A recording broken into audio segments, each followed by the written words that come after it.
Here is what landed overnight. Broadcom just told Wall Street that AI chip revenue is going to top $100 billion by 2027. $100 billion from chips alone. And then the first big investor in OpenAI, Vinod Khosla, said something every ladder climber in this chat needs to hear. He said 80% of jobs will be done by AI by the early 2030s. He said today's 5-year-olds, if you got kids that's 5 years old, 6-year-olds, he said today's 5-year-olds probably won't need a job. Now, I'm not here to scare you. I'm here to show you the data, because here is what he did not tell you. Somebody still has to build the $100 billion pipeline. Somebody still has to run the AI systems. Somebody still has to manage what AI gets wrong. The question is not whether the economy is splitting. The question is, which side are you positioning yourself to be on? Today, we have a very packed show today. We're going to be talking about the Broadcom earnings, the ADP jobs report, the 15% tariff confirmation, the junior engineer skill shift, 2 case studies that will change how you think about your next move, and a full opportunity on it. Okay, gonna be a full opportunity audit. I want you guys to type signal in the chat right now if you guys are locked in. And while you're typing signal in the chat, go ahead and hit the like button. Okay, guys, this is the Daily Climb. I'm Antoine Wade. Let's look at the data. Okay, all right, let's go ahead and dive into the data. Okay. Dive into the data. Let us start with the biggest market signal of this entire earnings season. Last night, Broadcom, they reported their first quarter results for fiscal year 2026. And here are the numbers. Revenue, $19.3 billion, up 29% year over year. AI semiconductor revenue, $8.4 billion, up 106% year over year. That is more than double in a single quarter. But here's what stopped Wall Street cold. The CEO, Hock Tan, got on the earnings call last night and said this, quote, "Today, we have line of sight to achieve AI revenue from chips, just chips, in excess of $100 billion in 2027. $100 billion from chips alone by 2027. Guess what the stock did, guys? That's some really good guidance right there, isn't it? The stock surged 7% in pre-market this morning. Broadcom's market cap is now $1.51 trillion. Type 100B in the chat if you understand what that number means for the market. Now, let me show you why this matters for your career, okay? Let me show you why this matters for your career. Broadcom is not building chips for everybody.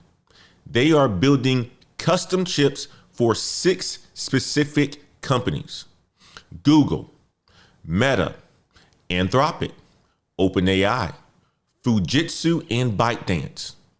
These are the companies building the AI backbone of the next decade, and Broadcom is the infrastructure all of them need. Broadcom is the infrastructure beneath all of them. Here's what that tells the analysts. Anthropic alone placed orders representing 3 gigawatts of computing power demand by 2027. OpenAI is deploying over 1 gigawatt of chips that same year. This is not a prediction anymore, guys. This is a confirmed pipeline. I want you guys to listen in on the earnings results from yesterday on CNBC. Take a look at this. Broadcom earnings are out. Christina Parson-Levels has got those numbers. Christina. We're seeing a beat on the top and bottom line. For earnings per share, about a 2-cent beat at $2.05. They did post record revenues of $19.31 billion. For their Q1 EBITDA, it's coming in also higher. Semiconductor revenue in the quarter came in higher. Their infrastructure software fell a little bit light at $6.8 billion. The street was expecting about $7 billion. Now for the Q2 revenue guide, beating beating what sell-side guys wanted, also beating buy-side expectations, coming in at $22 billion. Another key metric for this company is AI revenue. So in the quarter, they booked about $8.4 billion in AI revenue.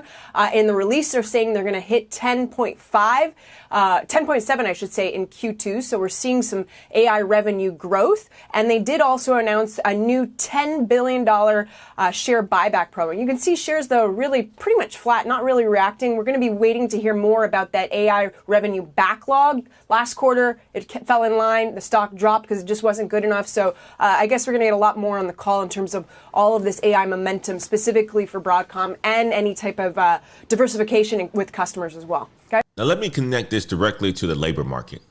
Okay. Broadcom's AI semiconductor revenue grew 106% last quarter. Broadcom's legacy infrastructure software grew 1%. 106 versus 1. That is the split, guys.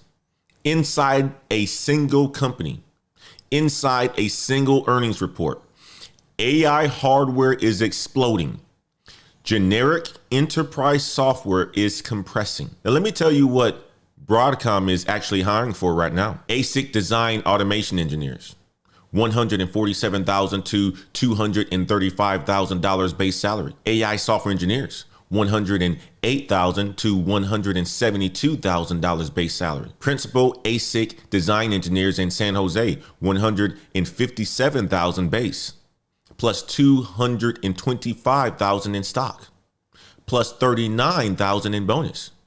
These are real posted roles right now. The skills getting more valuable: custom chip design, AI networking architecture, power electronics, data center infrastructure, semiconductor supply chain management.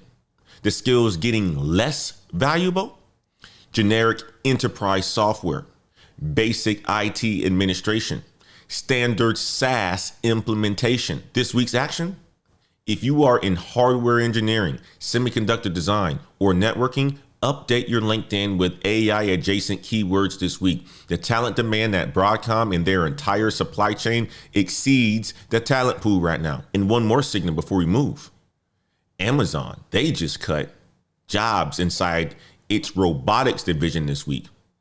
Same week, they are projecting $200 billion in capital expenditures for 2026, fueled by AI data centers. The VP called the robotics cuts, quote, difficult but necessary, while calling robotics a strange priority, cutting human roles while investing in $200 billion in the machines that replace them. That is the economy we are operating in right now, okay?